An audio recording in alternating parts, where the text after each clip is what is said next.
Hi, I'm Robert Spendlove, the Senior Economist for Zions Bank.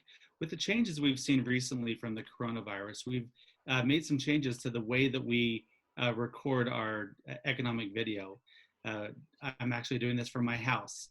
And so, but what we want to do is we want to continue to have ongoing dialogue about the important economic issues that are facing our region, our states, and our nation. And so this is the way we'll be sending out these economic updates for the next little while. So today's jobs report was truly historic. It's something that it's really hard to even put this jobs report into historical perspective. Uh, the actual number that we saw came in at job losses of 20.5 million jobs. That is truly remarkable. To put that in perspective, the largest ever monthly job loss that the nation has ever seen was right around 2 million job losses in coming out of World War II. That also in the Great Recession, the highest job loss we ever saw was about 8.6 million jobs. So we had 20 million jobs lost this month alone compared to a total of 8.5 million jobs lost during the entire Great Recession. Second way that we can look at it is with our unemployment rate. Now, 2 months ago, the unemployment rate was about 3.5%. The number for April jumped up to 14.7%. Again, now that is not the highest that we've ever seen.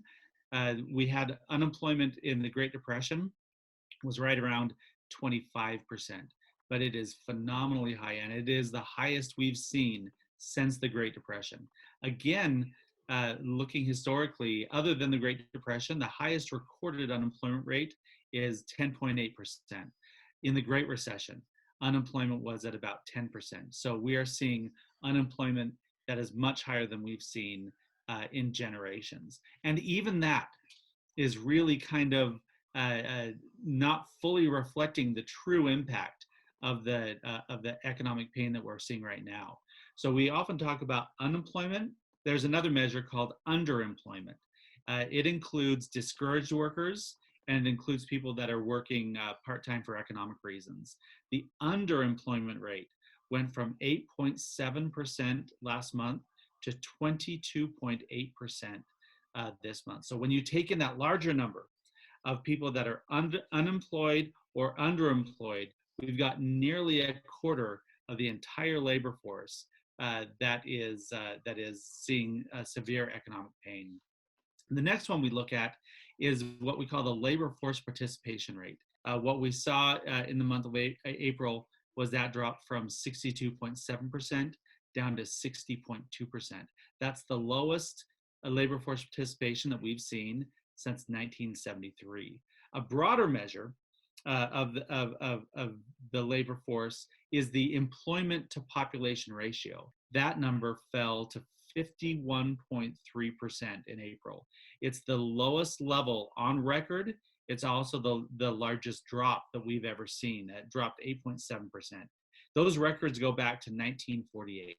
So we really are seeing dramatic impacts. Another interesting part about that was wage growth. We generally like to see wage growth going up, and one of the positives that we've seen over the last several years is wage growth starting to trend up. But we just over the last year or so, we've seen that wage growth starting to come down a little bit. One of the truly interesting things about the jobs report for April, wage growth jumped from 3.1% up to 7.9%. Now, normally you'd say, well, that's great. We're seeing really big wage growth, but this is actually a problem. What it's showing is that the majority or a large number of those people that were laid off and lost their jobs were lower paying jobs, were lower paying workers. And so that's where the pain is really being felt in this downturn, is lower paid workers. So we see overall pay going up. Well, also, when we look at employment by industry, we're truly starting to see some of those big impacts. The one that really jumps out is leisure and hospitality. That industry alone lost 7.7 million jobs. That's a 47% loss in jobs in 1 month. 75% of that drop was from food service and drinking places. So they are really being decimated by the current downturn. So the question is, how long is this going to last? When are we going to come out of it? When are we going to start to recover? And that's really kind of an unknown at this point. We're working to understand this better, but ultimately the hope is that as severe and dramatic as this has been, that now our country can start reopening, that we can start rebuilding and bringing these jobs back.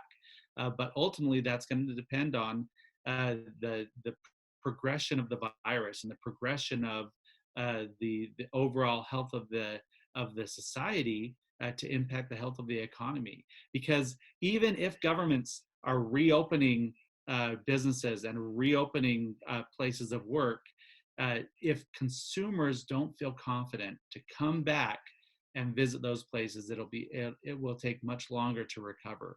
But that's what we're going to be watching right now, whether we can have that quicker recovery back to where we were before, or whether it'll be a longer term recovery.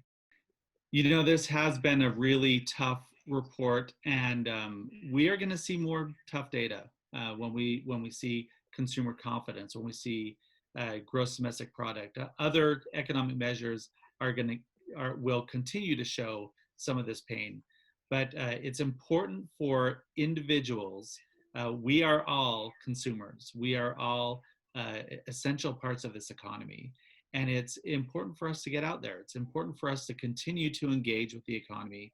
And it's important for us to go to those businesses, to go to restaurants, to continue to buy goods, because ultimately each of us can have a positive impact on the economy. Thanks again for watching our video today. We at Zions Bank want to show that we are with you, that we're here. We want to be a resource, an ongoing resource. Things are changing so quickly. This is something that we are going to be doing more often, providing this kind of ongoing analysis and information. And so be watching for these updates going forward.